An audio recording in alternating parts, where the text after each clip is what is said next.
We're going to talk about an overview of what I believe happened in 2017 right off the bat early on.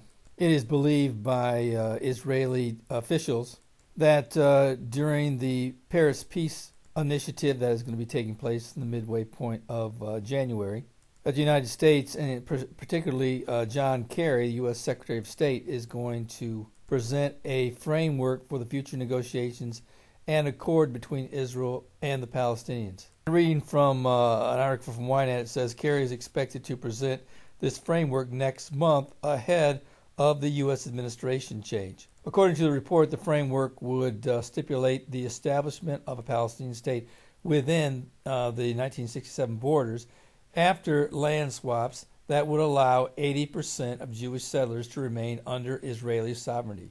The Palestinians will have to recognize Israel as a Jewish state, while Israel will have to recognize the Palestinian state and its capital in East Jerusalem. And of course, it's also believed that this is going to be presented to the UN Security Council for vote, and that it would be passed before Mr. Obama leaves office on January 20th. Now, of course, the incoming president-elect, Donald Trump, has indicated that things will change the minute he comes into office on January 20th of 2017.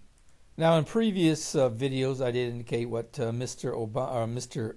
Trump's options are, and as we know, he can't just walk into office and change everything that the UN has already voted into power. Certainly, he could choose to defund or reduce funding to the UN, but that would reduce his power at the UN. He could try to individually go to each of the 15 voting nations on the Security Council and try to get them to revoke what has already been done, but I don't see that taking place, especially when Egypt, when he did talk to Egypt, the other voting members of the UN Security Council yanked it out of Egypt's hand and decided to have the vote anyway. So you can see that Mr. Trump doesn't have as much power in the UN as he would like to.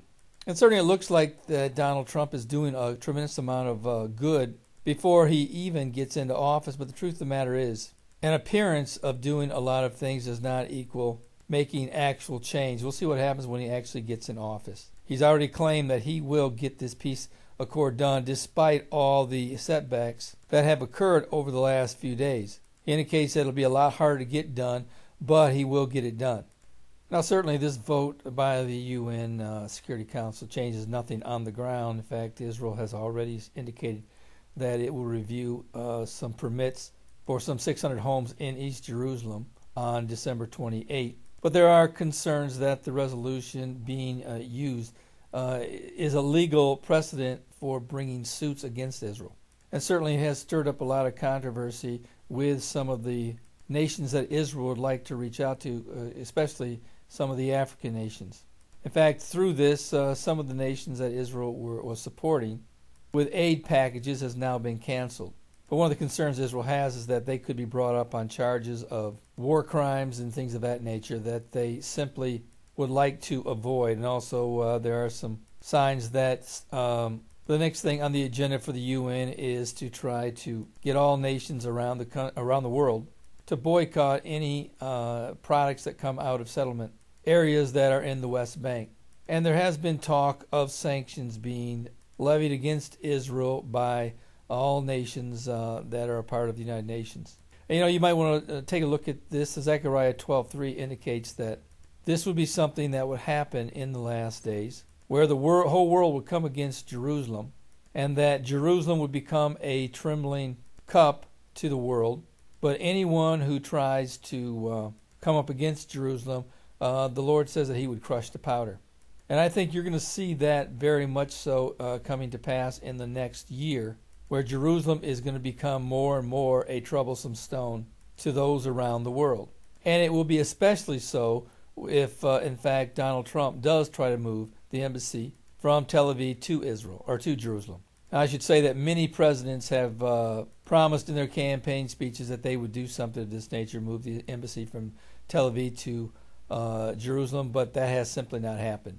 And like I said, Mr. Trump has said a lot of things that he's going to do before he gets in office, but let's wait and see what he does when he gets in office. And one of the things that have been bantering around certainly is that Donald Trump indicates that he is going to tackle this peace accord in the Middle East with gusto, and he says he will get it done. And certainly that is one of the things that I believe is front and center as what the Antichrist would do when he comes into power. But like I said, many presidents have come to office saying that they're going to tackle the peace situation in the Middle East and have failed. And let's face it, Donald Trump is just a man. And we here in the Western world do have the tendency to call every president who comes into office the new candidate for an Antichrist. And it seems like every president that comes to office is given characteristics that seem to mirror those of the Antichrist that is to come. And we like to create a mystique around a leader to give them credence as we believe. And one of Donald Trump's most glaring characteristics is that he is a very arrogant man. But that simply doesn't make him the Antichrist. Frankly, much of what the Antichrist will be arrogant about is that he will declare himself to be God, and then he will blaspheme God. But much of that will be attributed to his relationship with Satan, meaning that Satan will possess him. You know, when Obama came to office, many were trying to say he was the Antichrist because he came in on a wave of peace, meaning that he, before he had ever done anything, had won the Nobel Peace Prize. And his claim to fame was that when he was going to come in, he was going to join the Jewish world with the Islamic world. And he went on this long and drawn-out tour of the Islamic countries, trying to get them to believe in him. Well, 8 years later, they don't believe in him any more than they did when they began. So I'm not going to jump on the Donald Trump bandwagon as of yet just because he somehow believes that in thin air he's going to bring peace to the Middle East. And certainly one of the things that I do believe that he may try to do is try to move the capital of from Tel Aviv, or the embassy, I should say, from Tel Aviv to Jerusalem. And I suspect he'll get a tremendous amount of pushback on that. What I do believe is that Donald Trump is going to find out that many of the ills that are in the Middle East are going to be easier said than done. And I think once he finds out how difficult this situation is going to be, especially with what will transpire before he actually gets into office, I think he's going to leave that to somebody else to take care of. And I think he'll likely start changing his tune, and he'll probably end up spending more working on domestic issues here and around the United States. So I do think that Israel is heading for a very bumpy road in 2017, and that these sanctions, and I should say resolutions that Mr. Obama has begun, will put a lot of pressure on Israel during this time frame. And one more thing that I also see happening, I think you're going to see a big change in the European Union also in 2017. As we know, there are 3 major elections that are going to be taking place during 2017. One in Italy.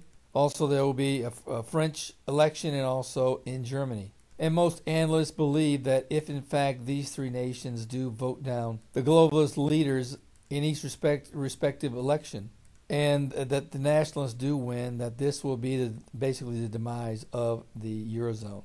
And that is very likely that each of these nations would likely start their own campaign to leave the Eurozone.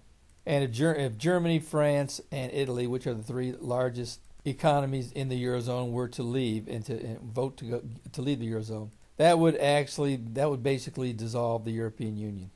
But if that were to occur, I do see that there would be a new forming of a new alliance, and I believe that that is really where this prophesied 10-nation kingdom that the Antichrist will rise up out of will be formed. Now, certainly that's speculation on my part, but I see that basically the opening, the doorway to this new 10-kingdom nation out of the European Union being formed. But I see that probably taking effect probably in the latter part of 2017, early stages of 2018. So this is what I see for 2017, quite a bit of pressure being placed on Israel from the international community, where I believe that Mr. Trump will be tested and that the United Nations will push back against him. He'll probably spend more time on domesticated issues here in the United States. And toward the latter part of 2017, look for these 3 nations to vote down their pro-EU candidates and to elect nationalist candidates that will eventually start the move toward exiting the Eurozone. But as I said, I believe that then there will be the formation of a new union that will only include 10 nations. And if this is the case, then I believe we're very close to the rapture of the church. In fact, it wouldn't shock me a bit if it took place in the year 2017. But again, that's speculation on my part. I don't know, and nobody knows when the rapture of church is going to take place. Now, we can look at the signs that are around us and speculate, but the truth of the matter is that the rapture is only something that the Lord knows. And if you don't know the Lord, today is the day of salvation. Don't put it off. You could die today. And if you did so, where would you spend eternity? You know, the Bible says that it's appointed unto man once to die, then the judgment. 150,000 people today will have their fate sealed. And the unfortunate aspect of that is that the vast majority will end up in a burning hell. Don't let that happen to you. Come to the Lord today. Ask Him to save you. And you that are Christians, you need to get a copy of my Tribulation Period Survival Guide in the hands of every lost loved one that you know. There are two versions that I have. I have a free version that you can download. It's written in 9 different languages. That's readily available for free. And there's also a paperback version that you can purchase. To get either or, you can go down to the description in this video and click on the associated link, and it will take you to that spot where you can either purchase or you can get free this book. Well, this is Terry Malone with the Calvary Prophecy Report.